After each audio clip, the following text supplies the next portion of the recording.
gitu, tahu-tahu duit saya hilang mulu. Gue bingung emang kagak bisa jualan gua, Heri. Jangan ketawa, lu seneng banget kayaknya, Heri. Gue jualan rata-rata alhamdulillah kagak pernah ada untungnya. Alhamdulillah Bunda, duit saya hilang 300 real, 500 real. Jadi gue kata gue jualan begini rugi banget dah. Iya.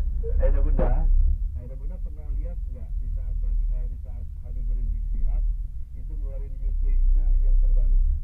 Di saat beliau memberikan gambaran bahwasanya di sini di belakang ini ada satu kebun kurma yang mana di dalamnya pernah didatangi oleh baginda Nabi. Beliau ajak istri, beliau ajak anak buahnya. Baik. Kasih waktu aja Tad ya. Iyalah. Ingat waktunya sekarang saya batasin karena kita sholat zuhurnya cepat jam 12. Kalau telat maaf ya, tinggal naik taksi ya. Ya pulang aja bilang ke Masjidil Haram kalau telat dari waktu yang kita tentukan. Dan saya parkir di sini nanti WhatsApp saya ya. Oh di belakang ya? Iya saya parkir di sini. Oke, karena memang macet penuh banget ya. Jadi tolong kebersamaannya sekarang jam 8.48. Jam 9:15 ya Heri ya? Ya.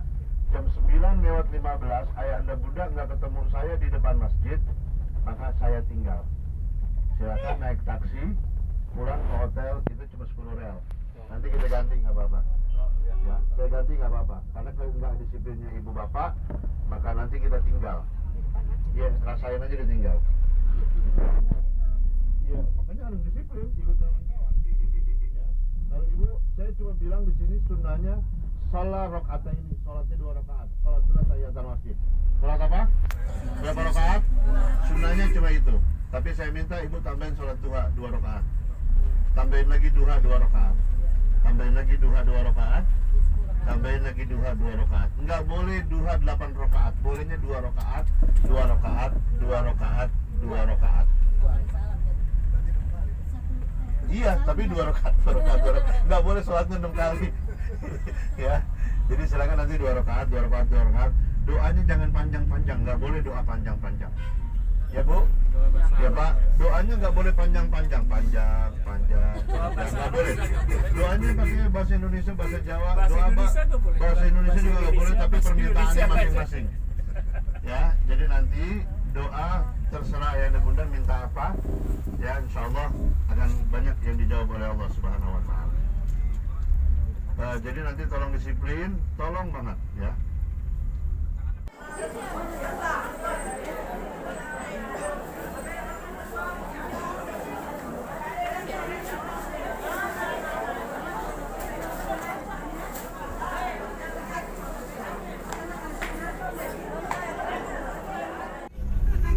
Meninggal dunia, mudah-mudahan Allah ampuni dosanya, Allah terima amal ibadahnya, Allah lapangkan luaskan kuburnya, Allah jadikan tempat beliau kembali raudhah min riyadil jannah. Di tanah haram Madinah ini kita mendoakan beliau Bayi Suryani, insyaallah Allah masukkan beliau dalam surganya Allah. Al-Fatihah.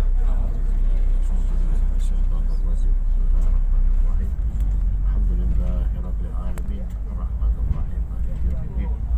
إياك نعبد وإياك نستعين اهدنا الصراط المستقيم صراط الذين أنعمت عليهم غير المغضوب عليهم ولا الضالين آمين. Bunda, kita baru saja melakukan ibadah umroh.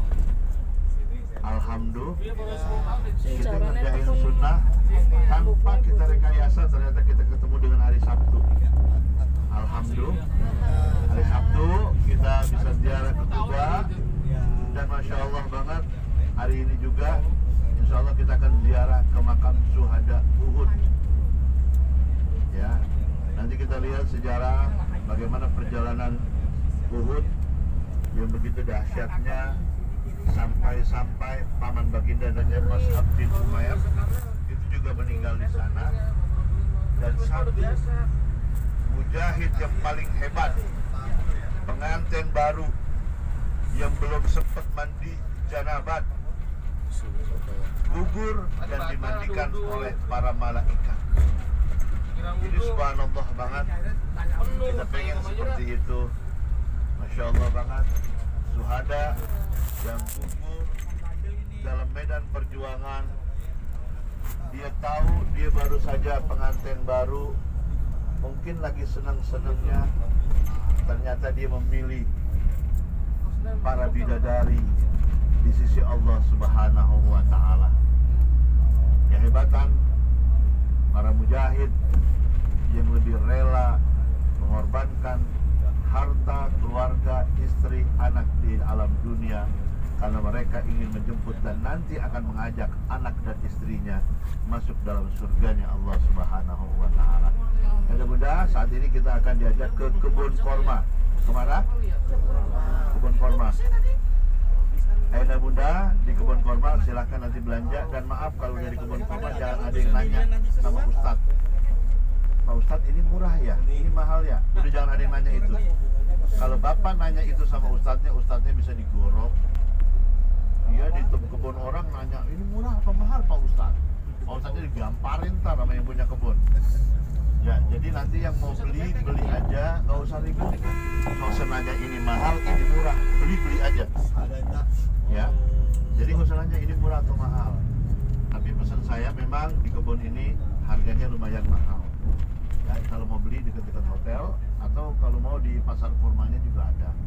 Ya, nanti kita antar kalau mau cari yang paling murah-murah, hitungannya di kebunnya, di pasarnya atau di toko-toko di dekat hotel-hotel kita.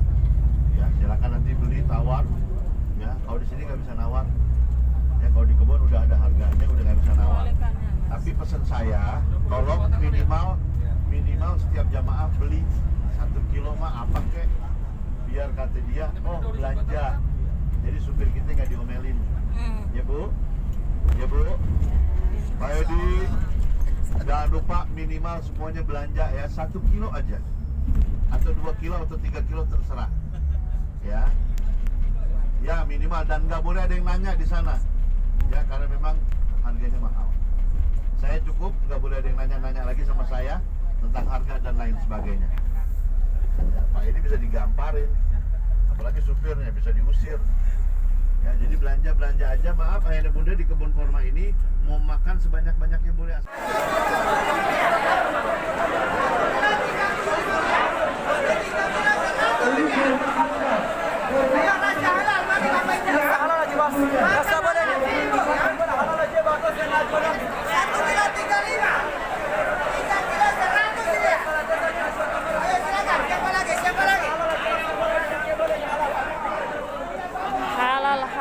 Halal. Ayo bagus.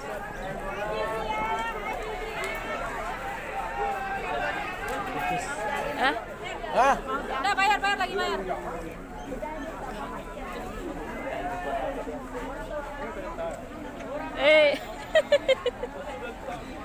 Pacing.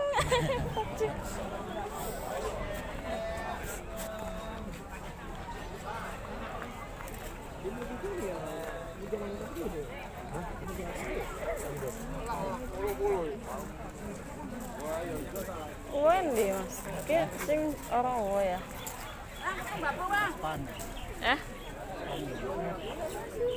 Wis dipaneni ya. Satu badi Pak. Jadi menghilangkan. Itu tukang dagang kalau begini gua kagak laku. Nah Pak, kan Ini bagus untuk kolesterol. nah kolesterol juga bagus. Maksudnya kolesterol.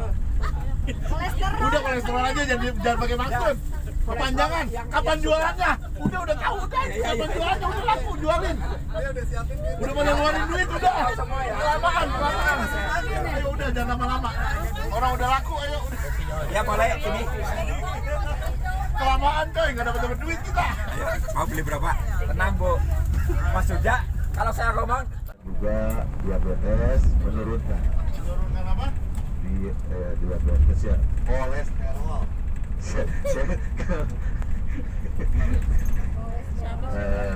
Bapak Ibu, kita akan menuju ke Masjid Honda, tapi lewat saja dan nanti ke Kiblat juga lewat saja. Nanti kita akan berhenti di Jamaah Kubur. Silakan Pak Ustadz Fauzan. Dia lagi makan, nggak mau diganggu Pak Edi. Ada yang tahu sejarahnya dari Masjid Honda atau juga disebut dengan Masjid Sab'ah 7 ya? terjadi peperangan Khandaq, di mana waktu itu yang punya ide membuat parit atau selokan ya, kalau dikata.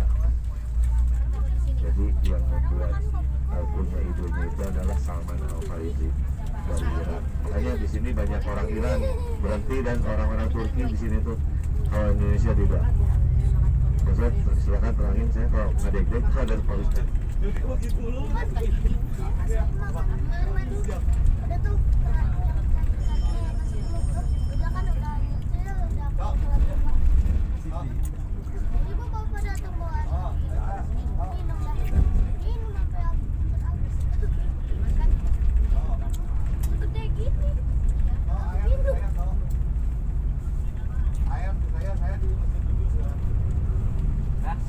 Sambil istirahat, sambil makan-makan seadanya.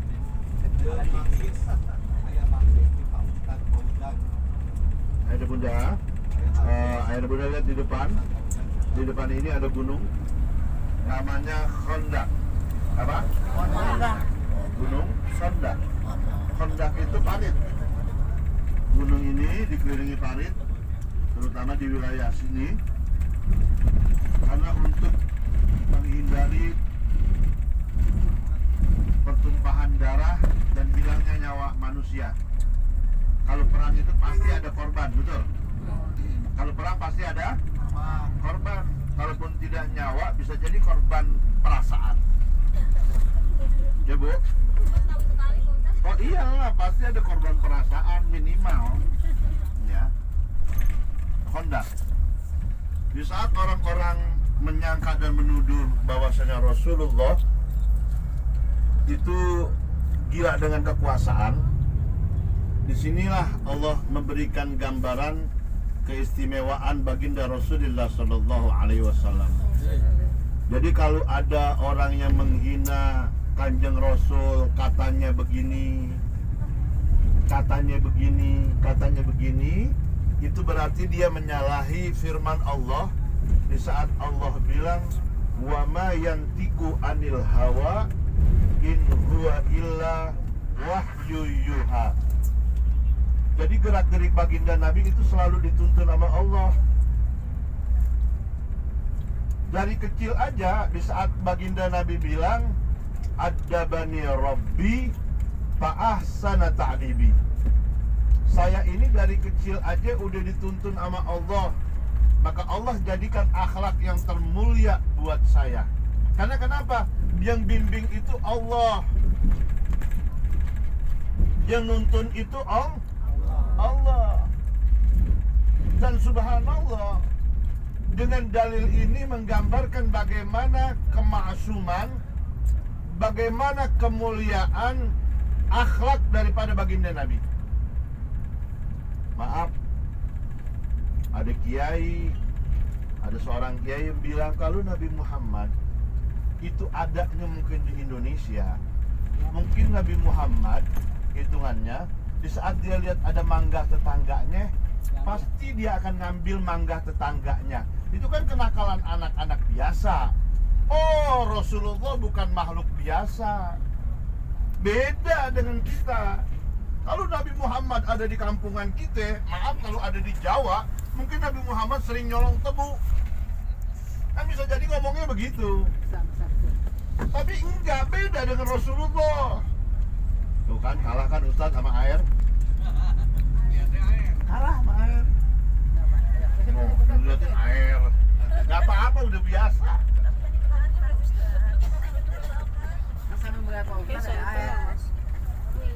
Oke, ini Bunda.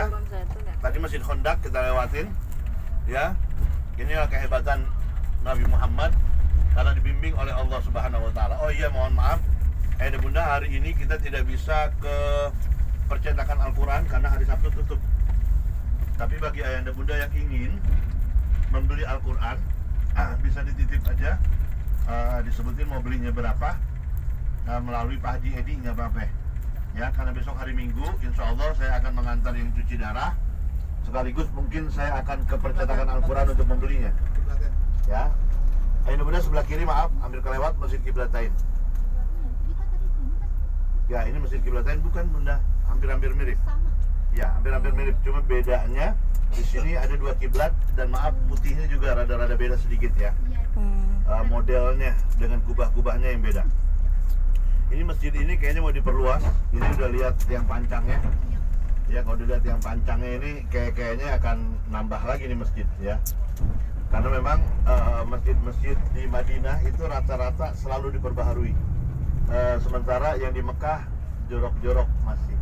Jadi Madinah memang terkenal dengan kerapihan tata kotanya dan kebersihan.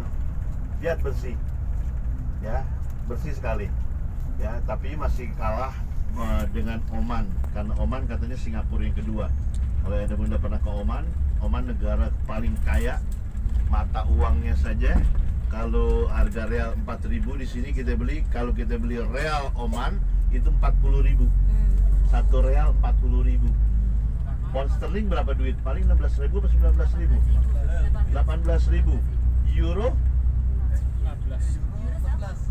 Euro 16 kecil, ini 40.000. Masya Allah banget. Makanya alhamdulillah kita kalau bawa jamaah ke Oman, alhamdulillah kagak ada yang belanja. Senang saya. Beli aqua aja nggak ada yang berani. Kenapa nggak mau beli aqua? Mahal Ustaz, setengahnya real aja 20.000. Ya, Masya Allah, itu negara kaya dan negara kesultanan seperti Brunei. Itu negara Allah kasih kaya. Karena kenapa? Hukum Islam juga tegak di sana. Ya, setiap kali di mana ada tempat azan, disitulah Allah kasih minyak. Itulah kedahsyatan yang tanpa kita sadarin manusia dimanapun berada. Ya Allah, negara ini juga sebetulnya makmur. Saudi kita tahu minyaknya di mana-mana ada, tapi mungkin Allah titip karena ada kezaliman terhadap bangsa Yaman. Ya, di sana Masya Allah yang meninggal banyak, dan dia juga mengembargo Qatar, negara Muslim juga, dan sampai sekarang tidak bisa masuk lagi ke sini orang-orang Qatar. Yang di Qatar kita tahu bagaimana negara itu menjadi negara kaya saat ini. Ya, kita lihat kembali perjalanan kita akan menuju ke masjid, ke satu daerah tempat perjuangan baginda Nabi Muhammad SAW. Kita akan ke Uhud, ya. Nanti kita akan lihat Uhud. Bunda, tadi yang namanya Khandaq, ya. Khandaq di saat baginda Nabi tahu ada kabar bahwasanya orang-orang kafir Quraisy kembali ingin menyerang kota Madinah. Baginda sudah tahu, baginda Nabi sudah mendengar, maka kemudian baginda Nabi bilang kepada sahabat-sahabatnya, saya bertanya semua kepada sahabat-sahabatku, gerangan adakah yang punya ide? Sekiranya terjadi peperangan, tapi bisa meminimalisir orang-orang yang mati dalam peperangan. Korban tidak boleh terlalu banyak. Kalaupun ada korban, tapi kalau bisa jangan sampai ada nyawa anak manusia yang terbunuh sebab peperangan. Subhanallah, ini menggambarkan bahwasanya Rasul bukan orang yang arogan, bukan orang yang ingin mengambil alih kekuasaan supaya beliau langgeng kekuasaannya. Hebatnya baginda Nabi seperti itu. Tidak seperti di negara dongeng yang kemarin ceritanya di saat ingin pemilihan pemilu satu presiden, kemudian banyak petugas-petugas KPU yang mati, yang kagak dihitung tanpa disadarin. Itu di negara dongeng. Yang saya tidak tahu di negara mana itu terjadi. Saya tidak tahu, inisialnya sih katanya IN. IND. Iya, boleh, India. Negara yang rata-rata yang sebelah sono. Ya. Ya Masya Allah, Allah udah gambarin tuh. Karena kekuasaan, padahal maaf, jadi penguasa itu mestinya dia jadi pelayan. Sebagaimana Khalifah bin Abdul Aziz di saat dia menjadi seorang khalifah, kerjaannya setiap habis sholat isya dia keliling negara Madinah, dia kelilingin itu negara, dia dengerin dari mulai satu pintu ke pintu lain, dia mendengar terus Malik bin Abdul Aziz itu melihat terus datang ke rumah-rumah penduduk. Kira-kira malam ini adakah penduduk saya yang hari ini mereka menangis karena mungkin belum dikasih, belum di-drop makanan oleh sang raja. Itu maaf, jangankan sampai satu wilayah negara. Kadang-kadang kita jadi RT aja lupa sama tetangga kiri kanan. Ya Bu? Ya Bu? Ingat paling-paling tahu yang janda yang cakepan yang sebelah mana. RT yang sebelah sono. Lalu RT di situ mah kita alhamdulillah. Kelewat. Enggak kelewat Bu. Itu Masya Allah. Sampai kemudian Khalifah Malik bin Abdul Aziz itu mendengar bahwasanya ada anak kecil yang sedang menangis, yang Masya Allah ibunya lagi berada di tungku makanan. Dia sedang memasak, tapi ternyata yang dimasak itu adalah batu.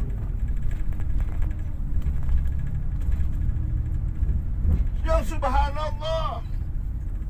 Khalifah mendengar, sampai kemudian dia ketuk pintunya, ditanya gerangan apa yang terjadi. Sampai kemudian ibu itu bercerita bagaimana raja kita ini tidak memperhatikan kita rakyatnya. Suami sudah tidak ada, dia jadi seorang janda. Anak banyak, makan belum, menangis anak itu. Ibu itu kemudian bercerita, saya ini hanya untuk mengalihkan anak saya biar supaya dia bisa tidur. Karena dari pagi anak saya belum bisa makan, makanan tidak punya, kerjaan pun tidak ada. Khalifah Malik bin Abdul Aziz tak kalah mendengar ini, Umar bin Abdul Aziz tak kalah mendengar ini.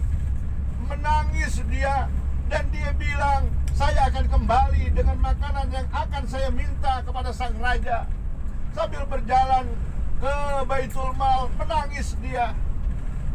Berarti dia belum sukses menjadi seorang pemimpin, karena pemimpin itu adalah pelayan. Subhanallah.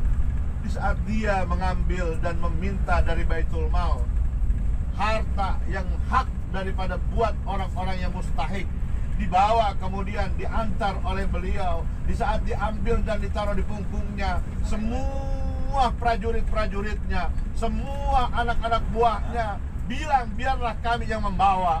Apa kata Umar? Aku yang bertanggung jawab. Saya nanti yang akan dihisab oleh Allah Subhanahu wa ta'ala. Bu,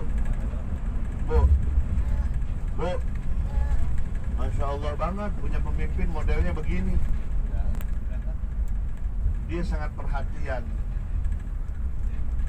Makanya dalam satu syair dikatakan, wa kana sallallahu alaihi wasallam syadidul haya wat tawadud. Baginda Nabi Muhammad sallallahu alaihi wasallam itu mempunyai keistimewaan yang mana beliau menjaga keistimewaan itu. Memang Allah memberikan keistimewaan kepada beliau. Insyaallah beliau bawa, ditaruh di pundak, beliau membawa gandum, berikan makanan dan kemudian memasakkan. Yang subhanallah, prajurit-prajuritnya di belakang mengikuti dia. Bukan mereka yang membawa makanan tersebut, bukan mereka yang membawa gandum buat rakyat miskin, tapi langsung Khalifah yang membawanya dan memberikan makanan kepada mereka. Yang subhanallah, sampai di saat